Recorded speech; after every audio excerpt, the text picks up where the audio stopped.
All right, guys. So welcome back to another episode of Finding Your Way with Lori and Tonya. If you are a first-time listener, listen, we are so excited that you found us. We truly believe that you are here for a reason. You have found us for a reason. So, and if you're somebody's listened to us before, we really appreciate you coming back. And we hope that you'll like and share these with people you know and love that you think may can get something from it. So today we're going to talk about a topic that's kind of near and dear to our hearts. It was kind of one of those things that are kind of a bittersweet.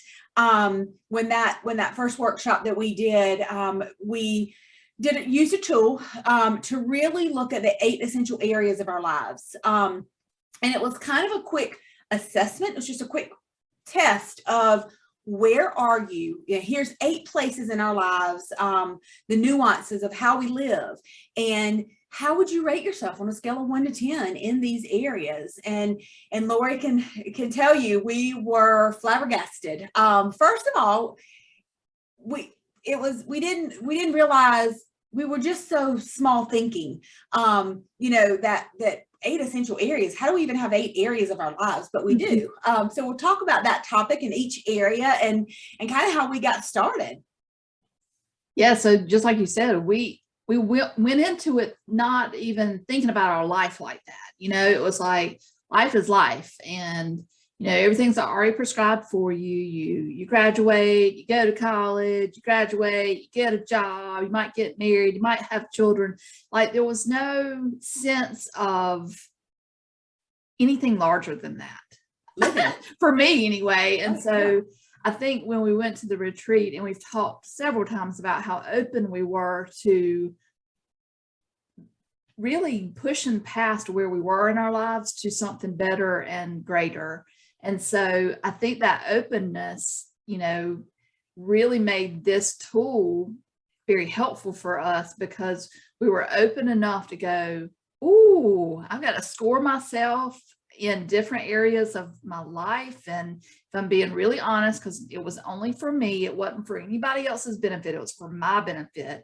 And what benefit am I going to get if I'm not honest with myself? And so taking a hard look at how am I doing in my health and wellness, and how am I doing in my personal joy? And 6 years ago now, really looking at that going, oh my gosh, like how have I gotten to this place where, if I'm really honest and I score myself, I'm not above a 3 or 4 or 5 on anything out of a scale of 1 to 10. And, life is not meant to be this miserable. And how did I get here? A huge awakening of, yes, it was. I am not living fully. And that was the awakening for me. And so this tool has been something that Tonya and I both have, since it was so life-changing for us. We continue to do this.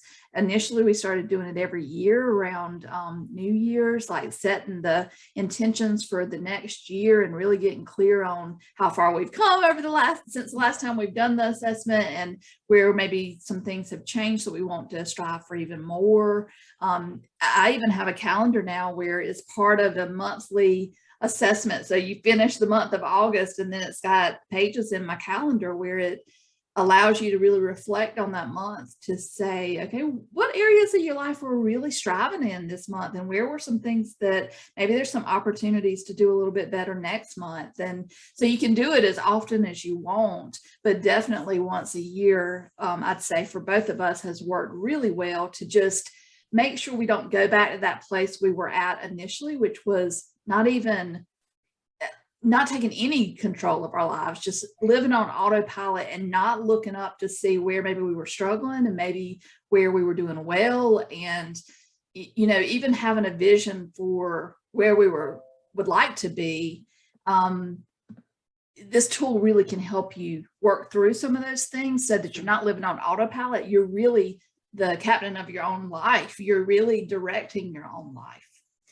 And I'll say, we actually do about a 90-minute, 2-hour training for people on this. And one of our really good friends, her birthday's right around the holidays, after Christmas, before New Year's. And last year, all she wanted for her birthday was for us to come to her house. And we did this with her. Like, we all sat down and we did the 8 essential areas and we rated ourselves. And then we took some next steps and created some goals and some affirmations. And we took it to the next level. And it's interesting because from that, we still do things now that came from that small seminar workshop that we did with her that we still keep up with. And so this is just the beginning of the tool to see where you are. And then, we'll talk about that in some other podcasts on what can you use this for to start taking action steps to get where you want to be. So 8 essential areas. The first one is personal joy and fun. Yeah, so that was what area both of us struggled in. We didn't have fun in our lives. We were working our fingers to the bone and caring for everybody but ourselves, and just not even thinking about, I think too, as an adult, it's easy to, like when you're a child, play is so part of what you do as a child, right? And it's like even in high school and college, like, it's meant to be fun. You're getting grades and stuff like that and learning, but you are surrounded by people in your life for fun, Right. And then when you get to be an adult and you have responsibilities and you've got, people relying on you to bring groceries home and to cook supper and just make enough money to pay your bills and, all the things that come with being an adult. I think sometimes it's really easy to diminish the importance of having personal joy and fun. And I know I had gotten there where I hadn't even thought about it. Like I hadn't even thought about the last time that I had laughed out loud with people just for the fun of it, And so it really is just what sparks your joy and what, because that's a key part of living a better life. Well, and I think this is the one that we actually put on the top of the list because it's so important. But it's also one that I never thought about. Like I'd never, when I thought about, how am I living, fun and joy never really came into the equation before. And now it's at the top of the list, right? I mean, we really strive to find ways to just enjoy things. And so, personal joy and fun is anything that fills you up. Right. Mm-hmm. I mean, it's really anything that makes you smile, that makes you laugh out loud, that really just fills you up and doesn't have to take a lot of time and effort or money to do. But it's essential. It is so wildly important to how we live. But it's definitely one that you don't do enough. And that it just never even occurred to me to think about it. Well, and when I was asked to think about it, I drew a blank a little bit because I remember Kate Butler even asking me, I was on a call with her and she was like, well, what brings you joy, Lori? Like, I have no idea. Just like, well, what do you find yourself smiling and laughing at just naturally doing it? Or what do you look forward to doing? Or think back in the past. If you can't think of anything right now that's bringing you joy, like think back in the past, what things draw your interest and are things that you lose time in because it's natural and fun for you. And so that's what, for that one, we would ask you to think about that. Like, number one, get honest on where you are in your life right now today. How would you rate yourself? How would you rate yourself? How would you rate yourself in personal joy and fun? And get honest. Yeah. And then the next step is really think about what those things are for you. Like what does bring you joy and fun. Yep. So the next one is health and wellness. Of course, most of us, if we're completely honest, health and wellness just spans everything else, right? Just like personal joy and fun is, which is why we've got it high on the list, is without your health, health is the new wealth. Isn't that the saying? Like if you don't feel good, it's hard to take care of your family, and it's hard to do a good job at your work and things like that. So health and wellness is one of those that's sort of that staple area of your life that we should all be paying attention to because it impacts the other areas of our life so greatly. Right. And so, for this one, to me, I always think weight, right? Because that's I always had that problem. And so when I think health and wellness, I think weight and I think exercise. Yeah. But I think there's a lot more nuances to that too. It is, what are you feeding your body? Not necessarily no carb, low carb, no sugar, but is it good for you? Mhm.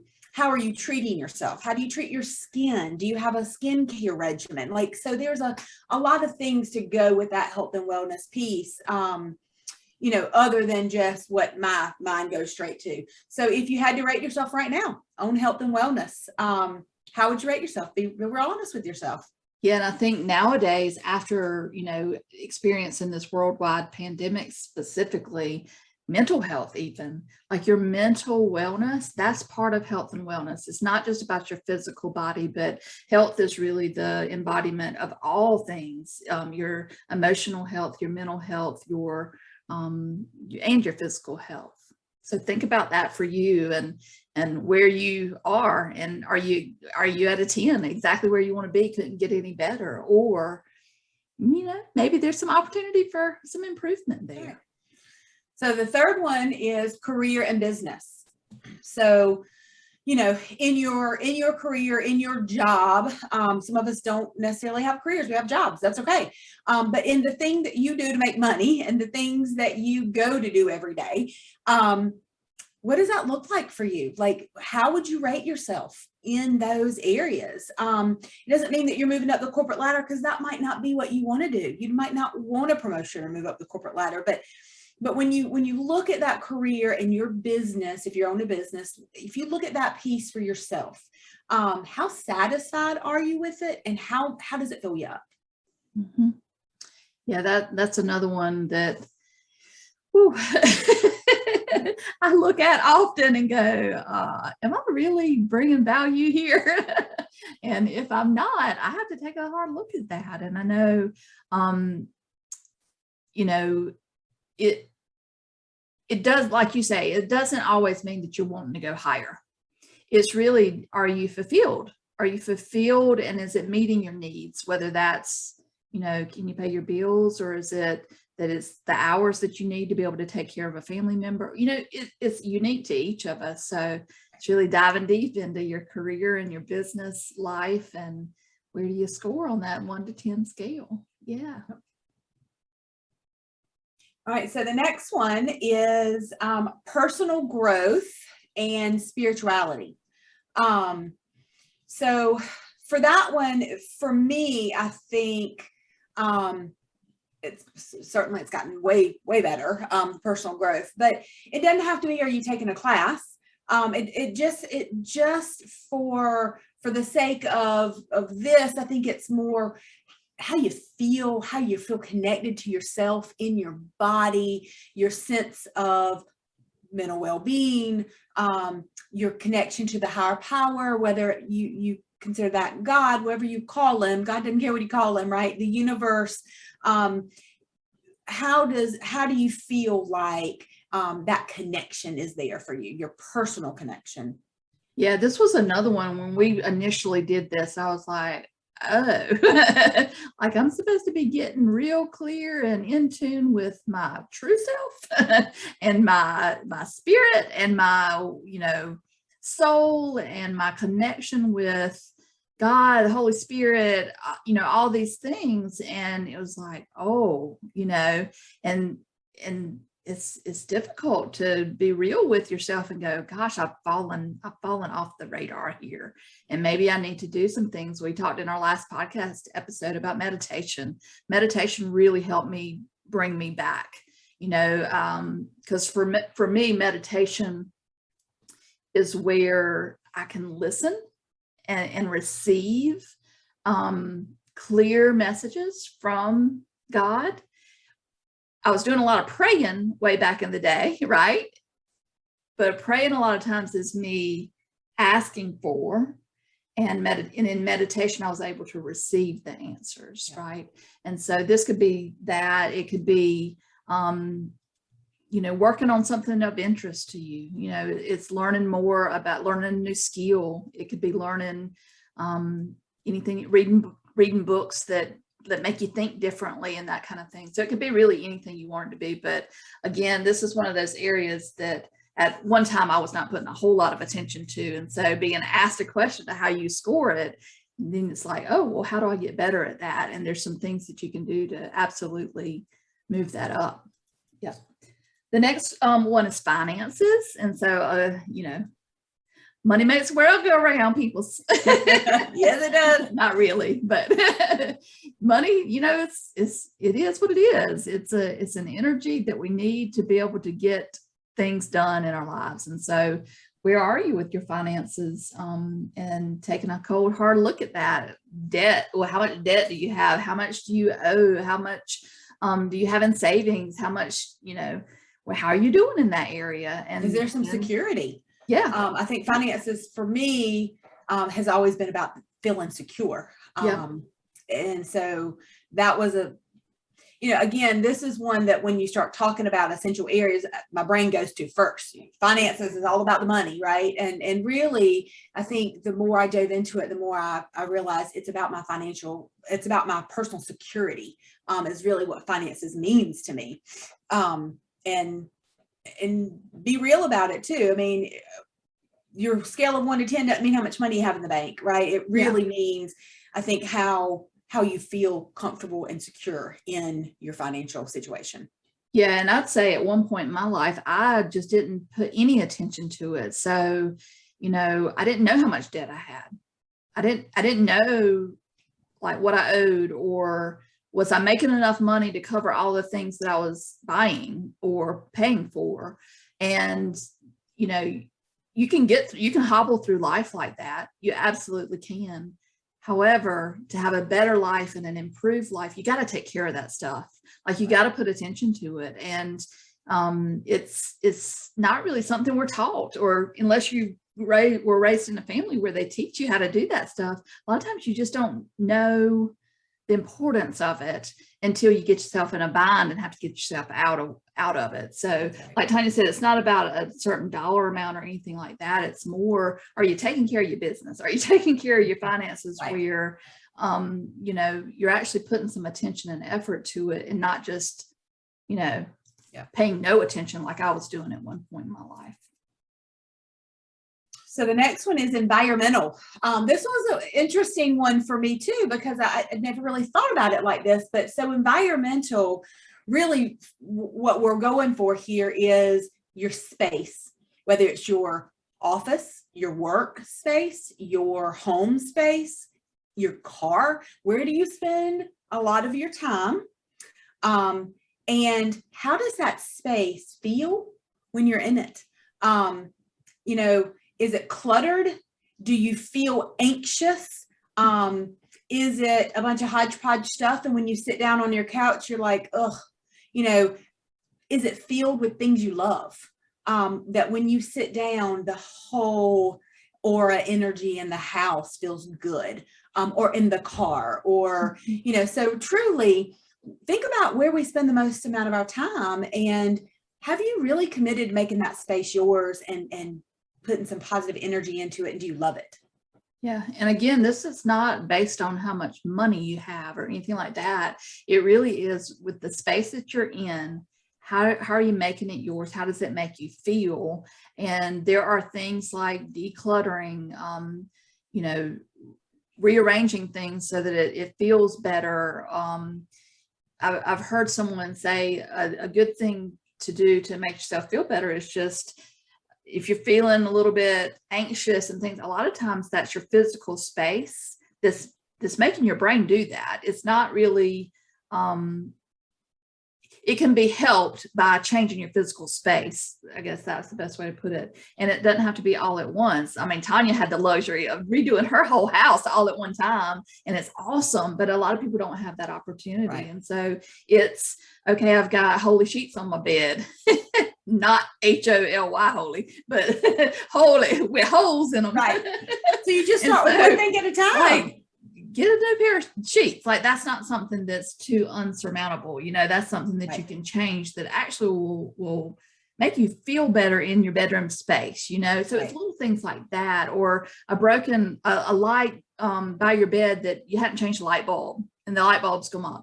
Like, change the light bulb. Do little projects like that can really add up to making your environment, whatever that environment is, feel just a little bit elevated, and helps to clear that mind clutter and just makes you feel better. Yeah. Okay, so the next one is a doozy. It is romantic relationships or love. Yeah. So the first time we did this one at the retreat, um, I was married and not very happy. And so it kind of took me by surprise at exactly how unhappy I was. I think I knew, but those are things you kind of hide and you keep pushing down, and you have 3 kids, and there's just a lot to it, right? And so when I had to put a number to this, and I had to think about it, and I thought, all right, if I got to be honest, what am I going to put down here? And so I think it is, and maybe you're not in a romantic relationship. That's okay too. How do you feel about yourself when you're looking for that romantic relationship, right? So, I think that romantic relationship, if you're in one, be honest about your side of it, but also how do you think that other person views it? This is your wheel of life, but if that person isn't happy either, then that's affecting your number. Yeah, so this one, we do separate this one out from other relationships because it tends to be when you're striving for better, there's some very specific things you would do with a love relationship that you may not do with family and friends and that kind of thing. The steps to get to better is a little bit different. And so that's why we do it out separately. But it is, even if you don't have a current relationship, do you want one? Like assessing that, and you're like, is that something you want or not? And if it's not, like Tonya said, like how do you show self-love, and how do you take care of yourself, be in a relationship in a loving way, your relationship with yourself, which sounds sort of silly, but you do. I mean, if that's who you got to take care of yourself and love yourself. And how are you doing in that area? Right. So this is a fun one that, you hear about marriage counseling and all this stuff that's out there. You hear about, I just can't even imagine dating nowadays. I know, Tonya, you've gone through that recently. And I tell my husband all the time, I can't even imagine dating in today's world because it's so different than when we dated before we got married. But, it's dating. It's how do you put yourself out there if you are looking for a relationship? It's all those things.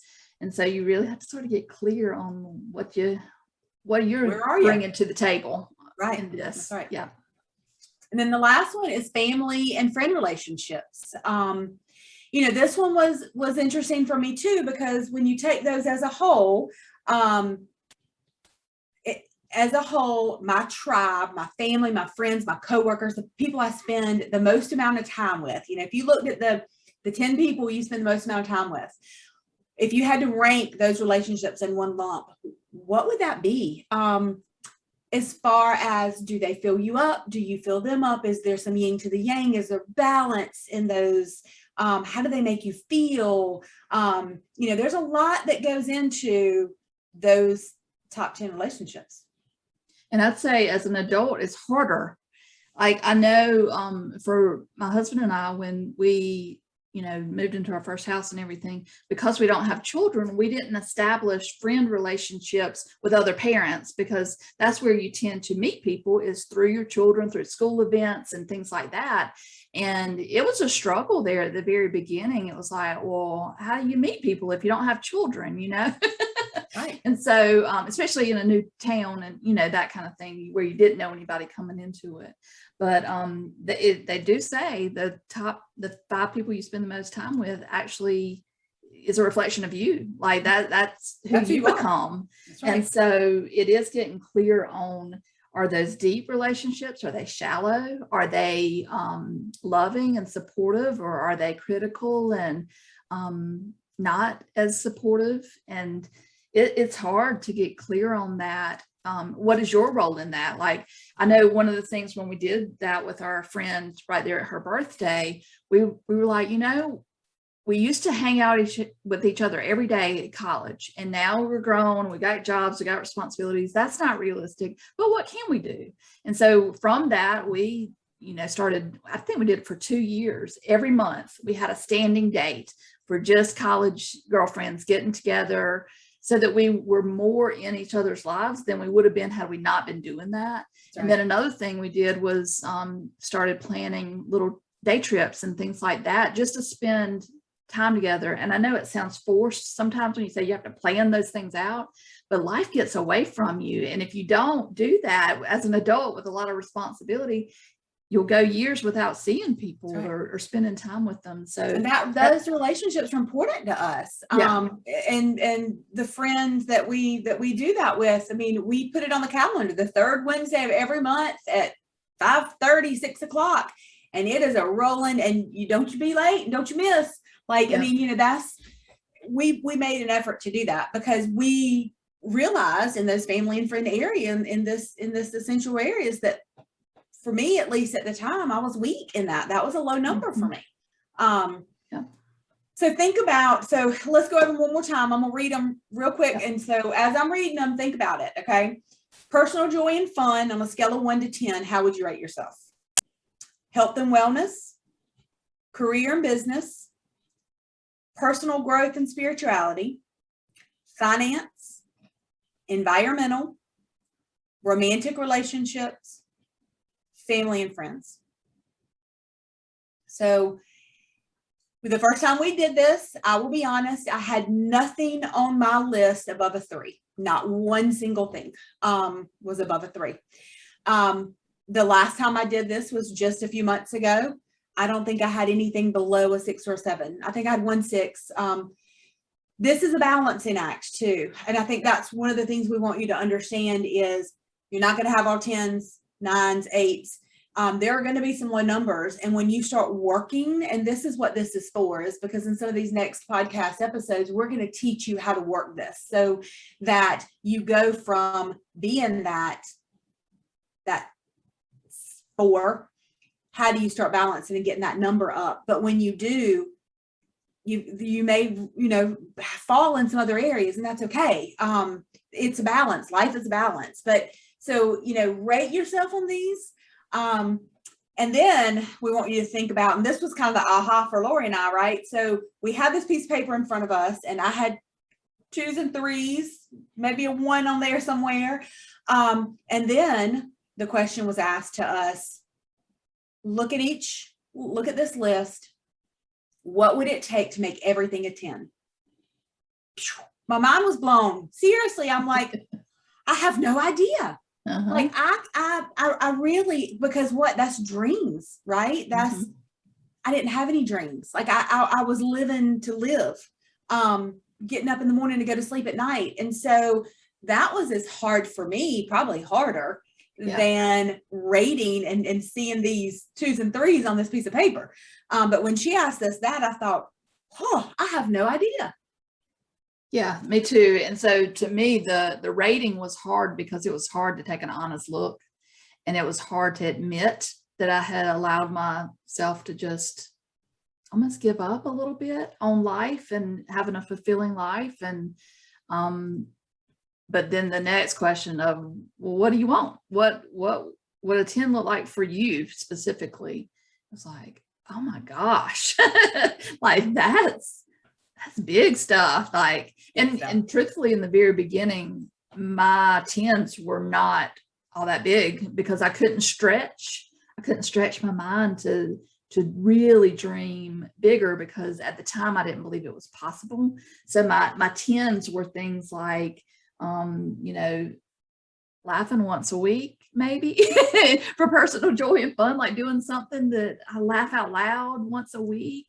That would be my 10, but you get there and then you set new goals. Like that's exactly right. And that's why we do this why we do this yearly, twice. I mean, sometimes Lori and I sit down and do this together every couple of months, every quarter, because it does change. And when you start doing the work, the numbers start coming up, the dreams get bigger, the goals get bigger. And so what we do next, and I'll tell you, and I've looked at that piece of paper, I still have that piece of paper. I have looked at it, and Lori's exactly right. My 10s, what it would take, we had to write out each thing. What would a 10 look like? I look back now and I'm like, that's what I thought a 10 was, because now my 10's way up here, right? I mean, so honestly, that's what this is for, is this is an inventory. You are taking an inventory of where you are in your life, and these 8 numbers, if you're not satisfied with them, then stick with us, because the next couple of episodes, we're going to go through, what do we do with this? How do we get these numbers up, and how do we balance? So listen, take your test, be honest with yourself, but know that no matter how small that number is right now, it is doable, it is possible, and we're going to help you get these numbers to where you want them to be.